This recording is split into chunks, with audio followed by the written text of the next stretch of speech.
ശാസ്ത്രീയ വേദപഠനം ക്ലാസ് 39 ബ്രഹ്മം തൊട്ട് കൂട്ട്. നമ്മൾ കഴിഞ്ഞതിൽ നിന്ന് ബ്രഹ്മം തൊട്ട് കൂട്ടി എവിടെ വരെ എത്തി? ആറ്റം വരെ എത്തി. ആറ്റത്തിൻ്റെ ഘടനയും നമ്മൾ കണ്ടു കഴിഞ്ഞു. ആറ്റത്തിൻ്റെ നടുവിൽ പ്രോട്ടോണും ന്യൂട്രോണും ഉണ്ട്. അതിന് ന്യൂക്ലിയസ് എന്ന് പറയാനാണ് രുദ്രൻ എന്ന് പറയുന്നത്. അതിന് ചുറ്റും ഇലക്ട്രോണിനെ അറേഞ്ച് ചെയ്ത് വെച്ചിരിക്കുകയാണ്, അത് ചുറ്റിക്കൊണ്ടിരിക്കുകയാണ്. അവിടെയാണ് നമ്മൾ ബ്രഹ്മം തൊട്ട് എത്തിച്ചേർന്നിരിക്കുന്നത്. ഇന്ന് നമ്മൾ ഛന്ദസ്സുകളെ പറ്റിയും ആണ് പറയാൻ പോകുന്നത്. കാരണം വേദത്തിലേക്ക് കടക്കുമ്പോൾ ഛന്ദസ്സുകൾ അറിഞ്ഞാൽ മാത്രമേ എന്തിനെപ്പറ്റി പറയുന്നത് എന്ന് മനസ്സിലാവുകയുള്ളൂ. നമുക്കറിയാം, വേദത്തിൽ ഇല്ലാത്തതായ സയൻസ് ഒന്നുമില്ല. ഈ പ്രപഞ്ചത്തിലുള്ള എല്ലാ സയൻസ് മാത്രമല്ല, ചരിത്രമായാലും ആർട്ട് സബ്ജക്റ്റുകളായാലും എല്ലാം, ലാംഗ്വേജ് അടക്കം കലകളടക്കം എല്ലാം എന്തിലുണ്ട്? വേദത്തിൽ പറഞ്ഞു വെച്ചിട്ടില്ല. അതിലില്ലാത്തതായിട്ടൊന്നുമില്ല. ഇത്രയും വിഷയങ്ങൾ വേദത്തിലൂടെ പറഞ്ഞു വെക്കണ്ടെങ്കിൽ അതും 3 പുസ്തകങ്ങളിലൂടെ പറയണ്ടെങ്കിൽ, പിന്നെ സബ് പുസ്തകങ്ങളുണ്ട്, ഉപനിഷത്തുണ്ട്, 108 ഉപനിഷത്തുണ്ട്, 18 പുരാണങ്ങളുണ്ട്. എന്നാൽ ഇതിലൂടെ എല്ലാം പറഞ്ഞു വെക്കണ്ടെങ്കിൽ ഒരു പ്രത്യേക തന്ത്രം ഉപയോഗിച്ചേ പറ്റൂ. അതിനുള്ള ഒരു ഭാഷയാണ് സംസ്കൃതം. സംസ്കൃതത്തിന് മാത്രമേ അതിനുള്ള കഴിവുള്ളൂ. അതുകൊണ്ടാണ് അതിനെ ദേവഭാഷ എന്ന് പറയുന്നത്. ദേവഭാഷ എന്ന് പറഞ്ഞാൽ ദൈവത്തിൻ്റെ ഭാഷ എന്നല്ല അർത്ഥം. ദേവത എന്ന് പറയുന്നത് സംസ്കൃതത്തിലെ പ്രപഞ്ചത്തിൽ 33 കോടി ദേവതകളുണ്ട് എന്നെല്ലാം പറയും. ഈ പ്രപഞ്ചത്തിൽ എന്തെല്ലാം സംഗതികളുണ്ടോ, കാണുന്നതും കാണാൻ പറ്റാത്തതുമായി എന്തെല്ലാം സംഗതികളുണ്ടോ അതെല്ലാം ദേവതകളാണ്. എല്ലാ പ്രവൃത്തികളും ദേവതകളാണ്. കല്യാണം എന്ന് പറയുന്നത് പോലും ദേവതയാണ്. കല്യാണത്തെ പറ്റി പറയുകയാണെങ്കിൽ അവിടെ ദേവത കല്യാണം എന്ന് പറയും. അപ്പം ദേവത എന്ന് പറയുന്നത് ഈശ്വരനൊന്നുമല്ല. എന്തിനെ പറ്റിയാണോ പറയുന്നത്? ഈ പ്രപഞ്ചത്തിലുള്ള എല്ലാ കാര്യങ്ങളും പറഞ്ഞിട്ടുണ്ട്, അതെല്ലാം ദേവതകളാണ്. ദേവത, ഇന്ന ദേവത എന്ന് പറഞ്ഞിട്ടാണ് പറയുക. ചക്കേനെ പറ്റി പറയുകയാണെങ്കിൽ ദേവത ചക്ക. ഞാനിതാ ചക്കേനെ പറ്റിയാണ് പറയുന്നത് എന്ന് പറയും. അതും ആധുനിക സയൻസിൽ ഉപയോഗിക്കുന്ന തത്വം തന്നെയാണ്. ഒരു ക്ലാസ്, ഒരു സബ്ജക്റ്റ് തുടങ്ങുമ്പോൾ അധ്യായം 1 ഹൈഡ്രജൻ എന്ന് പറഞ്ഞിട്ടാണ് തുടങ്ങുന്നത്. അധ്യായം 1 എന്ന് പറഞ്ഞിട്ട് കൊടുക്കുന്ന അവിടെ ഹൈഡ്രജൻ എന്ന് പറയുന്ന ഹൈഡ്രജനെ പറ്റിയാണ് ഇനി ഇവിടെ താഴെ പറയാൻ പോകുന്നത് എന്നാണ് അർത്ഥം. വേദത്തിൽ പറയുമ്പോൾ ദേവത, ഹൈഡ്രജൻ എന്ന് പറയും. ഈ വ്യത്യാസമേ ഉള്ളൂ. ദേവത, ഹൈഡ്രജൻ. അപ്പം ഹൈഡ്രജനെ പറ്റിയാണ് ഇനി പറയാൻ പോകുന്നത്. പക്ഷേ സയൻസിൽ പിന്നെ ഹൈഡ്രജനെ പറ്റി അങ്ങ് പറഞ്ഞു പോകും. കാരണം ആ വരികൾക്കെല്ലാം പിന്നെ ആ അർത്ഥമേ ഉള്ളൂ. പക്ഷേ സംസ്കൃതത്തിൽ വേദങ്ങളിൽ വരുമ്പോൾ സംസ്കൃതത്തിനല്ല, സംസ്കൃതത്തിന് ഒരർത്ഥമേ ഉള്ളൂ. പക്ഷെ വേദങ്ങളിൽ വരുമ്പോൾ അതിനെന്തുണ്ട്? ഛന്ദസ്സും കൂടി അതിൻ്റെ അടിയിൽ ചേർക്കും. ഛന്ദസ് എന്തിനാന്ന് വെച്ചാൽ ഒരു വരിയിൽ തന്നെ അവർ പല അർത്ഥങ്ങളുള്ള കാര്യങ്ങൾ പറഞ്ഞു വെക്കും.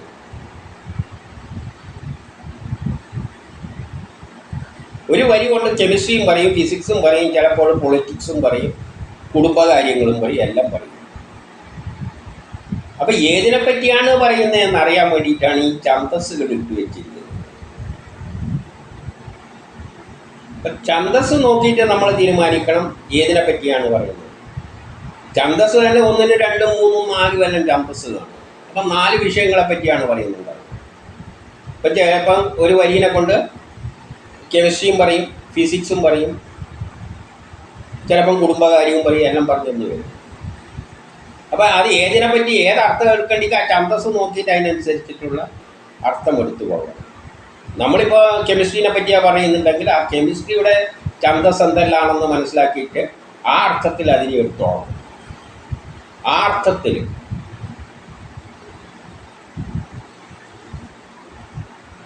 അപ്പോൾ അങ്ങനെ വരുന്ന ഒരു ഛന്ദസ്സാണ് ഈ ത്രിഷ്ടൂപ് ഛന്ദസ്. ഇപ്പം ഒരു സൂക്തം, അതുമായിട്ട് ബന്ധപ്പെട്ട ഒരു സൂക്തത്തിലേക്ക് കടന്നിട്ട് നമുക്ക് അതിലേക്ക് വരാം. ഋഗ്വേദം മണ്ഡലം 1 സൂക്തം 114-6. ഇദം പിത്രേ മരുതാമുച്യേതേ വജസ്വാദോ സോദീയോ രുദ്രായ വർദ്ധനം രാസ്വാചനോ അമൃത മർത്തഭോജനം മനേതോകായ തനായ മൃളാം. രുദ്രനായി മധുരതരമായ സ്തുതികൾ അർപ്പിച്ച് സുഖഭോഗ വസ്തുക്കൾ യാചിക്കണം. ഇവിടെ ഛന്ദസ് ത്രിഷ്ടൂപുണ്ട്. അപ്പൊ ത്രിഷ്ടൂപ് ഉണ്ടാകുമ്പോൾ എന്തിനെ പറ്റിയാണ് ചിന്തിക്കേണ്ടത് എന്ന് ഓർക്കണം. അവിടെ അടിയിൽ പറയുന്ന രുദ്രനെ പറ്റിയാണ്. ഇപ്പൊ രുദ്രൻ, നമ്മൾ ഒരു വിഷയം രുദ്രം എന്ന് പറയുമ്പോൾ ആറ്റമാണ്. രുദ്രനെ സൂര്യനായിട്ടും എടുക്കാം. അപ്പൊ അത് വേറെ ഛന്ദസിന്റെ അടിസ്ഥാനത്തിൽ വ്യാഖ്യാനിച്ചോളൂ. അപ്പം രുദ്രനെ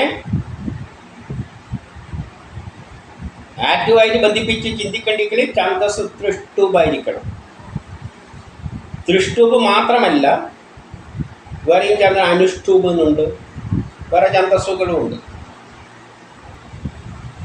അപ്പം ആറ്റത്തിന് ഇമ്പോർട്ടൻസ് കൊടുത്ത് വരുമ്പോഴാണ് ത്രിഷ്ടൂപ് ഛന്ദസ് വരുന്നത്. അതിൻ്റെ ആറ്റോമിക് സ്ട്രക്ചറുമായിട്ട് അതിന് ഇമ്പോർട്ടൻസ് വരുമ്പോഴാണ് ഇത്. കാരണം കെമിസ്ട്രിയിൽ തന്നെ, അതായത് കെമിസ്ട്രി, ത്രിഷ്ടൂപ് ഛന്ദസ് എന്ന് പറയുമ്പോൾ ഒരു കെമിസ്ട്രി ആയിട്ട് ബന്ധം വരുന്നുണ്ട്. അതിന് പാതാള ലോകവുമായിട്ട് വരുന്നുണ്ട്. പാതാള ലോകം എന്ന് പറഞ്ഞാൽ ഭൂമിക്ക് അടിയിലുള്ള, അതെല്ലാം പിന്നീട് കാണാം.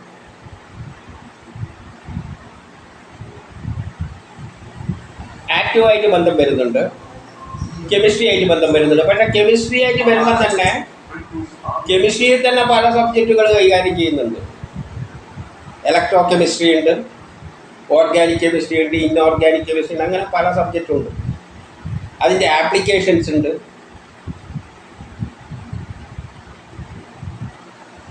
കെമിക്കൽ ടെക്നോളജി ഉണ്ട്, കെമിക്കൽ എഞ്ചിനീയറിംഗ് ഉണ്ട്.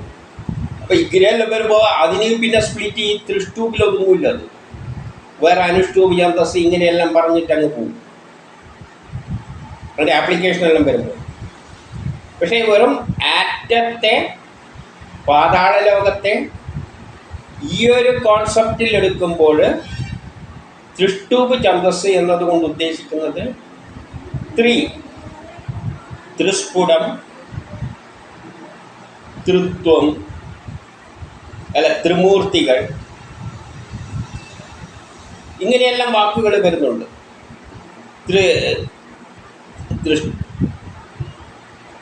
ത്രിത്വമല്ല, ത്രിസ്ഫുടം, അല്ല ത്രിഷ്ടൂപ്. പിന്നെ ത്രിമൂർത്തികളുണ്ട്, ത്രിഗുണങ്ങളുണ്ട്. അപ്പം ഇതെല്ലാം ത്രീ എന്ന് പറയുമ്പോൾ ഒരു 3 എന്ന അർത്ഥം വരുന്നുണ്ട്. ഇംഗ്ലീഷിലും 3 എന്ന് തന്നെയാണ് പറയുക, 3. അപ്പോൾ ഈ ഇംഗ്ലീഷിലെ 3 വന്നതും ഈ ത്രിഷ്ടൂപ് ഛന്ദസ്സിലാണ്. കാരണം ആദ്യം ഛന്ദസ് എന്നാണല്ലോ തുടങ്ങുന്നത് സംസ്കൃതത്തിൽ. അപ്പം ഇവിടെ നിന്ന് വന്നതാണോ ഈ 3 എന്ന പദം എന്ന് പോലും ചിന്തിക്കേണ്ടിയിരിക്കുന്നു. അപ്പം എന്താണ് ഈ 3? ലോകമുണ്ടാക്കിയിരിക്കുന്നത്, ലോകത്തിലുള്ള എല്ലാ വസ്തുക്കളും ഉണ്ടാക്കിയിരിക്കുന്ന 3 ഫണ്ടമെൻ്റൽ പാർട്ടിക്കിൾസ് ആണ് ഇലക്ട്രോൺ, പ്രോട്ടോൺ ആൻഡ് ന്യൂട്രോൺ. പിന്നെ വേറെ ചിലത് മീസോണ്, നെഗറ്റീവ് പ്രോട്ടോൺ, പോസിറ്റീവ് ഇലക്ട്രോൺ, ഇങ്ങനെയെല്ലാം പറഞ്ഞിട്ട് വേറെ കുറച്ചെല്ലാം ഉണ്ട്. അതിലൊന്നും കാര്യത്തിലല്ല. നമ്മളെ പ്രധാനപ്പെട്ടത് ഈ ഇലക്ട്രോണും പ്രോട്ടോണും ന്യൂട്രോണുമാണ്. അപ്പോൾ ഈ 3 ഫണ്ടമെൻ്റൽ പാർട്ടിക്കിൾസ് കൊണ്ടാണ് ഈ പ്രപഞ്ചം മുഴുവൻ ഉണ്ടാക്കിയിരിക്കുന്നത്. ആറ്റങ്ങൾ ഉണ്ടാക്കി, അതിലൂടെ ആദ്യം ആറ്റം ഉണ്ടാക്കി. അപ്പം ആറ്റുമായിട്ട് ബന്ധപ്പെട്ട കാര്യങ്ങളിലേക്ക് കിടക്കുമ്പോൾ, അപ്പോൾ കെമിസ്ട്രി ആയിട്ട് ബന്ധപ്പെട്ട, കൂടുതൽ കെമിസ്ട്രി ആയിട്ട് ബന്ധപ്പെട്ട കാര്യങ്ങളിൽ വരുമ്പോഴെല്ലാമാണ് ഈ ത്രിഷ്ടൂപ് ഛന്ദസ് എന്ന് പറയുന്നത്. ആറ്റത്തിൻ്റെ സ്ട്രക്ചറുമായിട്ട് കുറച്ച് ഇമ്പോർട്ടൻസ് വരുമ്പോഴാണ് ത്രിഷ്ടൂപ് ഛന്ദസ് എന്ന് വരുന്നു. വേറെ ഛന്ദസ്സുകളുണ്ട്, ഞാൻ പറഞ്ഞ അനുഷ്ടൂപ്, കെമിസ്ട്രി ആയിട്ട് ബന്ധപ്പെടുന്നു, വേറെയെല്ലാം വരും അതിനകത്ത് ഉപയോഗിക്കുമ്പോഴെല്ലാം. അതായത് 3 പാർട്ടിക്കിളിലൂടെയാണ് പ്രപഞ്ചം ഉണ്ടായിരിക്കുന്നത്. അത് ഇലക്ട്രോൺ, പ്രോട്ടോൺ ആൻഡ് ന്യൂട്രോൺ. ഈ ഇലക്ട്രോണിനെല്ലാം പശു എന്നെല്ലാം പേര് പറയുന്നെല്ലാം ഞാൻ മുമ്പ് പറഞ്ഞു. പശു എന്ന് പറയുമ്പോൾ നമ്മളെ പശുവുണ്ട്, മൃഗമെന്ന പശുവുണ്ട്, ഇലക്ട്രോണും ഉണ്ട്, അതെല്ലാം മുമ്പ് പറഞ്ഞു കഴിഞ്ഞാണ്. അപ്പം ത്രിഷ്ടൂപ് ഛന്ദസ് എന്ന് പറയുമ്പോൾ അവിടെ പശുവിനെ ഏറ്റെടുക്കരുത്, സംഗതി ഇലക്ട്രോണാണ്. രുദ്രൻ എന്ന് പറയുമ്പോൾ ത്രിഷ്ടൂപ് ഛന്ദസ്സിൽ വരുമ്പോൾ അത് ന്യൂക്ലിയസുമായിട്ട് ബന്ധപ്പെട്ടതാണ്. വേറൊന്നിലാണെങ്കിൽ അത് സൂര്യന് സമാനമാണ്. അവിടെ പശു എന്ന് പറയുമ്പോൾ അത് ഭൂമിയായിട്ട് മാറും. അപ്പോൾ എന്തിനെ പറ്റിയാണോ പറയുന്നതെന്ന് നോക്കണ്ടെങ്കിൽ ത്രിഷ്ടൂപ് ഛന്ദസ് നോക്കിക്കഴിഞ്ഞാൽ ആറ്റത്തിലെ ഇലക്ട്രോണ്, ന്യൂക്ലിയസ്, ഇതിനെല്ലാം പ്രാധാന്യം കൊടുത്തുകൊണ്ട് വേണം നമ്മൾ വിഷയം ഏതാണെന്ന് മനസ്സിലാക്കാൻ. ഇപ്പോൾ ഒരു സൂക്തത്തിൽ തന്നെ ത്രിഷ്ടൂപ് ഉണ്ടാവും, ജഗതി ഛന്ദസ് ഉണ്ടാവും. ജഗതി ഛന്ദസ് എന്ന് പറയുമ്പോൾ ഈ പറഞ്ഞ സൗരയൂഥ സിസ്റ്റത്തിൻ്റെയും അല്ല, ഇലക്ട്രോണ് ആറ്റുമായിട്ട് ബന്ധപ്പെട്ടതുമല്ല, പശുവായിട്ട് ബന്ധപ്പെട്ടതുമല്ല, പിന്നെ അത് വേറൊരു വിഷയമായിട്ട് ബന്ധപ്പെട്ടതാണ്. അപ്പം ജഗതി ഛന്ദസ് എന്താണെന്നല്ല ആ വിഷയം കൈകാര്യം ചെയ്യുന്നിടത്ത് നമ്മൾ ആ വിഷയത്തിലേക്ക് എത്തുമ്പോൾ നമ്മൾ അവിടെ അത് പറയാം. ഗായത്രി ഛന്ദസ്സുണ്ട്, അങ്ങനെ ഛന്ദസ്സുകൾ പലതരമുണ്ട്. അപ്പോൾ അത് അവിടെ പറയാം. അപ്പം ഇവിടെ ത്രിഷ്ടൂപ് ഛന്ദസ് നമ്മൾ എത്തിയിരിക്കുന്ന ആറ്റത്തിലെത്തി നിൽക്കുകയാണ്. അപ്പം ആറ്റത്തിൻ്റെ കാര്യങ്ങളെപ്പറ്റി പറയുമ്പോൾ ഉപയോഗിക്കുന്ന ഒരു ഛന്ദസ്സാണ് ത്രിഷ്ടൂപ് ഛന്ദസ്. അത് സ്ട്രക്ചറുമായിട്ട് ബന്ധപ്പെട്ട് കുറച്ച് വരുമ്പോഴാണ് അതിന് കൂടുതൽ പ്രാധാന്യം വരുന്നത്. എല്ലാം അതിൻ്റെ ഫങ്ഷണലായിട്ട് വരുമ്പോൾ അതിന് അനുഷ്ടൂപ് ഛന്ദസ് എന്ന പേരിലെല്ലാം പോകും. അതെല്ലാം നമുക്ക് പിന്നീട് അത് കുറച്ച് ടെക്നോളജിയിലേക്ക്, അതിൻ്റെ ആപ്ലിക്കേഷൻസിലേക്ക് വരുന്നതാണ്. അതുകൊണ്ട് ഇപ്പം ത്രിഷ്ടൂപ് ഛന്ദസ് എന്താണെന്ന് നമ്മൾ മനസ്സിലാക്കി, അത് ആറ്റത്തെപ്പറ്റി കാണും. ഇനി നമുക്ക് ഈ ആറ്റത്തിൻ്റെ സ്ട്രക്ചറിനെ പറ്റി ശരിക്കൊന്ന് പഠിക്കണം. നമ്മൾ ആറ്റത്തിൻ്റെ സ്ട്രക്ചറെല്ലാം മനസ്സിലാക്കി കഴിഞ്ഞു. വേവ് ഉണ്ടായി, വേവുകൾ കൂട്ടിച്ചേർത്ത് അങ്കീരസ് കണങ്ങളുണ്ടായി, കണങ്ങൾ ഓങ്കാരത്തിലൂടെ അമർത്തിയിട്ട് ന്യൂക്ലിയസ് ഉണ്ടാക്കി. അപ്പം ന്യൂക്ലിയസിൻ്റെ 2 പാർട്ടികളുടെ പ്രോട്ടോണും ന്യൂട്രോണും. പിന്നെ ഇലക്ട്രോണിനെ ചുറ്റിച്ചു ആറ്റമായി മാറി. ഈ ഘടന നമ്മൾ പഠിച്ചിട്ടുണ്ട്.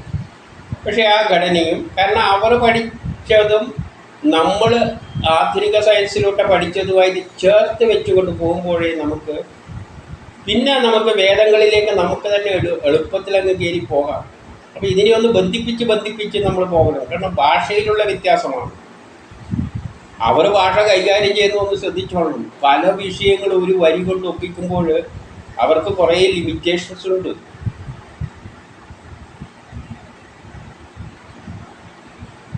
അപ്പം അതിൽ നിന്ന് നമ്മൾ മനസ്സിലാക്കിയെടുക്കണമെങ്കിൽ നമ്മൾക്ക് തന്നെ തെറ്റിപ്പോവും ചിലപ്പോൾ. അപ്പം ആധുനിക സയൻസിൽ അങ്ങനെ ഇതിൽ ഒരു വരിക്ക് ആ അർത്ഥമേ ഉള്ളൂ, 2 അർത്ഥമൊന്നുമില്ല. ആറ്റത്തിൻ്റെ ഘടന പറഞ്ഞു കഴിഞ്ഞാൽ നമുക്കത് ഉറപ്പാണ്, അതങ്ങനെ തന്നെയാണ്. പക്ഷേ അപ്പോൾ ഇതിൻ്റെ സപ്പോർട്ടോടു കൂടി അതിനെ കമ്പയർ ചെയ്തിട്ട് പഠിക്കുമ്പോൾ നമുക്ക് കാര്യങ്ങൾ എളുപ്പത്തിൽ മറ്റേതിന്ന് ഛന്ദസ്സിൽ നിന്ന് മനസ്സിലാക്കാൻ എളുപ്പമാകും. കാരണം അവർ ഒരു വരി കൊണ്ട് പല വിഷയങ്ങൾ പറയുകയാണ്. ഛന്ദസ് നോക്കി നമ്മൾ മനസ്സിലാക്കണം. പല വിഷയങ്ങൾ ഒരു വരിയിലൂടെ പറയുമ്പോൾ അവർക്ക് കുറേ ആ ഭാഷക്ക് കുറച്ച് ലിമിറ്റേഷൻ ഉണ്ട്. നമ്മളതിനെ എടുക്കണ്ടെങ്കിൽ നമ്മൾ കുറച്ച് മെനക്കെടണം. പക്ഷേ ആറ്റത്തിൻ്റെ ആണെന്ന് നമുക്ക് മനസ്സിലാവും. പക്ഷേ അതിനെ തിരിച്ചറിയണമെങ്കിൽ ആധുനിക സയൻസിൻ്റെ സപ്പോർട്ട് ഉണ്ടാകുമ്പോൾ നമുക്ക് എളുപ്പത്തിൽ അതിനെ കമ്പയർ ചെയ്തിട്ട് അങ്ങ് പോകാം. അതുകൊണ്ട് അടുത്തതിന് നമുക്ക് ആധുനിക സയൻസിലൂടെ അങ്ങ് ഒന്ന് മനസ്സിലാക്കിക്കൊണ്ട് നമുക്ക് പോകാം. ആറ്റത്തിൻ്റെ സ്ട്രക്ചർ മനസ്സിലാക്കിക്കൊണ്ട് തന്നെ പോകാം, അതിൻ്റെ സ്വഭാവങ്ങളെല്ലാം. അത് വേദത്തിൽ എങ്ങനെയാണ് പറഞ്ഞിരിക്കുന്നതെന്നും മനസ്സിലാക്കി കമ്പയർ ചെയ്തുകൊണ്ട് പോകുമ്പോൾ പിന്നെ എല്ലാവർക്കും സ്വയം വേദങ്ങളിൽ ഇറങ്ങിച്ചെല്ലാൻ. കാരണം ആറ്റത്തെപ്പറ്റി എത്രയോ സൂക്തങ്ങൾ വേദത്തിലുണ്ട്. നമ്മൾ അതിലേക്കൊന്നും കിടക്കുന്നില്ല. നമ്മൾ അടിസ്ഥാനപരമായ കാര്യങ്ങൾ കുറേ പറഞ്ഞുകൊണ്ട് പോവുകയാണ്. പിന്നെയുള്ള സൂക്തത്തിൽ നിന്നല്ല നമുക്ക് എടുക്കേണ്ടിക്കില്ല വേറെ ചില കാര്യങ്ങൾ അതെല്ലാം നമ്മൾ വിടുകയും ചെയ്യും. നമ്മൾ ക്രിയേഷൻ ആ ഒരു സിസ്റ്റത്തിലേക്കുള്ളതാണ് എടുക്കുന്നത്. അപ്പോൾ ചിലതെല്ലാം വിടുന്നെന്ന് പറയാനൊന്നും പറ്റില്ല. എങ്കിലും കുറച്ച് നമ്മൾ മറ്റുള്ള സൂക്തങ്ങളിൽ ചെറിയ വ്യത്യാസങ്ങളെല്ലാം ഉണ്ടാവും. അത് തിരിച്ചറിയണമെങ്കിൽ നമ്മൾ ബുദ്ധി ഉപയോഗിക്കണം. അപ്പോൾ ഈ ആധുനിക സയൻസിൻ്റെ ഒരു സപ്പോർട്ടോടും കൂടി ആധുനിക സയൻസിൻ്റെ വെളിച്ചത്തിൽ ഇതിനെ വിലയിരുത്തിക്കൊണ്ട് പോകുമ്പോൾ എളുപ്പത്തിൽ മറ്റുള്ളതെല്ലാം മനസ്സിലാക്കാൻ എളുപ്പമാണ്. അതുകൊണ്ട് നമുക്ക് ആറ്റത്തിൻ്റെ സ്ട്രക്ചർ, അപ്പോൾ നമ്മൾ എവിടത്തേക്കാണ് പഠിക്കുന്നത്? കെമിസ്ട്രി ക്ലാസ്സുകളിലെല്ലാം പഠിക്കുന്ന ആറ്റത്തിൻ്റെ സ്ട്രക്ചറെല്ലാം പഠിച്ചുകൊണ്ടാണ് നമ്മൾ. അതുകൊണ്ടാണ് പറഞ്ഞത് വേദം പഠിക്കും കഴിയുമ്പോഴേക്ക് നമ്മളൊരു PhD കാരൻ്റെ ലെവലിലേക്കെല്ലാം എത്തും. അത്രയും വിഷയങ്ങളാണ് നമ്മൾ പഠിച്ചുകൊണ്ട് പോകുന്നത്. ഇനി ഈ വരിയുടെ അർത്ഥവും കൂടി ഒന്ന് നോക്കാം. ഇതിൽ പറയുന്ന രുദ്രനായി മധുരതരമായ സ്തുതികൾ അർപ്പിച്ച് സുഖഭോഗ വസ്തുക്കൾ യാചിക്കുന്നു. അതായത് പുതിയ ശാസ്ത്ര തത്വങ്ങൾ, കെമിസ്ട്രിയിലൂടെയുള്ള പുതിയ തത്വങ്ങളെ പ്രകാരം എല്ലാം അതിനെ ആശ്രയിച്ചു കഴിഞ്ഞാൽ നമുക്ക് എന്ത് നേടാം? സുഖഭോഗ വസ്തുക്കളെല്ലാം നേടാം. രുദ്രൻ ആറ്റങ്ങളെ യോജിപ്പിച്ചിട്ടാണ് പുതിയ വസ്തുക്കൾ നമുക്ക് ഉണ്ടാക്കിയെടുക്കാം. നമുക്ക് വെള്ളം ഉണ്ടാക്കണമെങ്കിൽ ഹൈഡ്രജൻ ആറ്റവും ഓക്സിജൻ ആറ്റവും ചേർത്താൽ മതി. അതിന് വേറെ ഉപകരണങ്ങളെല്ലാം ആവശ്യം വരും. അതിൻ്റെ ചിലവ് വളരെ കൂടുതലായിരിക്കും. അങ്ങനെ ഉണ്ടാക്കുന്ന വെള്ളത്തിന് വലിയ പണം കൊടുക്കേണ്ടി വരും. അപ്പോൾ അതൊന്നും പ്രായോഗികമല്ല. എങ്കിലും വെള്ളം ഉണ്ടാക്കണം എന്ന് വെച്ച് കഴിഞ്ഞാൽ ഹൈഡ്രജനും ഓക്സിജനും കൂട്ടിയാൽ മതി. അപ്പോൾ അങ്ങനെ പുതിയ പുതിയ വസ്തുക്കൾ നമുക്ക് ഉണ്ടാക്കിയെടുക്കാമെന്ന് പറയുമ്പോൾ ആറ്റങ്ങളെ ചേർത്തിട്ട് തന്നെ നമ്മൾ എന്ത് ചെയ്യുന്നുണ്ട്? കൃത്രിമ റബ്ബർ ഉണ്ടാക്കുന്നുണ്ട്, കൃത്രിമ പ്ലാസ്റ്റിക്കുകളെല്ലാം ഉണ്ടാക്കുന്നുണ്ട്. എന്തെല്ലാം വസ്തുക്കൾ ഈ പ്രപഞ്ചത്തിൽ എന്തെല്ലാം നമുക്ക് ഉണ്ടാക്കിയെടുക്കുക, അതെല്ലാം നമ്മൾ ഉണ്ടാക്കുന്നുണ്ട്. അതല്ല ഈ പുതിയ രസതന്ത്ര തത്വങ്ങൾ, ഇക്വേഷൻസ്, രാസപ്രവർത്തനങ്ങളിലൂടെ എല്ലാമാണ്. അതിനാണ് സൂക്തങ്ങൾ എന്ന് പറയുന്നത്. അപ്പം പുതിയ മരുന്നുകളെല്ലാം നമ്മൾ ഉണ്ടാക്കിയെടുക്കുന്നത് ഈ ആറ്റങ്ങളെയെല്ലാം ചേർത്ത് തന്നെയാണ്. പുതിയ സൂക്തങ്ങൾ, സ്തുതികളിലൂടെയാണ്. മന്ധരതരമായ സ്തുതികൾ രുദ്രനായി അർപ്പിച്ച് ആറ്റങ്ങളെ യോജിപ്പിക്കുവാനുള്ള സ്തുതികൾ ഉണ്ടാക്കിയെടുത്തു കഴിഞ്ഞാൽ പുതിയ വസ്തുക്കൾ നമുക്ക്, സുഖഭോഗ വസ്തുക്കൾ നമുക്ക് ഉണ്ടാക്കിയെടുക്കാമെന്നാണ് ഇതിൽ പറയുന്നത്. അപ്പോൾ ഈ വിഷയം ഏതുമായിട്ട് ബന്ധപ്പെട്ടതാണ്? കെമിസ്ട്രി ആയിട്ട് ബന്ധപ്പെട്ടതാണ്, ആക്റ്റീവായിട്ട് ബന്ധപ്പെട്ടതാണ്. അതുകൊണ്ടാണ് ഛന്ദസ് ആ അർത്ഥത്തിലെടുക്കുമ്പോൾ ഇതിൻ്റെ ഛന്ദസ് തൃഷ്ടുവാണ്.